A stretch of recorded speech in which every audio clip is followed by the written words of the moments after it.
Sarpanch, MPTC, ZPTC, MLA, MLC, MP, మంత్రి, ముఖ్యమంత్రి నుంచి ప్రధానమంత్రి దాకా పబ్లిక్ లో తిరుగుతూనే ఉంటారు. ఎవల లెవెల్లో వాళ్ళు డెవలప్మెంట్ పనులు అరుచుకున్నాడు, ఆఫీసర్లను ఉరికిచ్చుడు నడుస్తుంటది. అట్లనే పండుగలు పబ్బాలప్పుడు పబ్లిక్ దానికి పోయి ఖుషి చేస్తుంటారు. అట్లనే ఓ ఎమ్మెల్యే సుత ఓ కార్యానికి పోయిండు. పోతప్పుడు మంచిగానే ఉన్నది, కానీ వస్తప్పుడే గింత పని అయింది. కార్యకర్తలందరూ జేజేలు కొడుతుంటే కోపంతో నుండోళ్ళు కోడిగుడ్డుతో కొట్టిర్రు. కండ్లు మూసి తెరిచే లోపల బుల్లెట్ లెక్కనే ఉరికొచ్చింది గుడ్డు. ఎమ్మటే పోలీసులు కార్యకర్తలు లీడర్ గారికి అడ్డం నిలబడి నెత్తిలకెళ్లి కోడిగుడ్డు పొచ్చలు సొనంతా దూడ్సి దావకనకు తోలుకవేర్రు.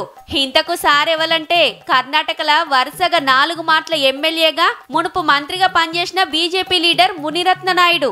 పార్టీ తరపున వాజ్పేయి సార్ను దలుచుకునే కార్యానికి పోయేస్తుంటే గింత పనిచేసిర్రట. గుడ్లతో ఎందుకు కొట్టిర్రో తెలియదు గాని ఓ 3 అరెస్ట్ చేసిర్రు.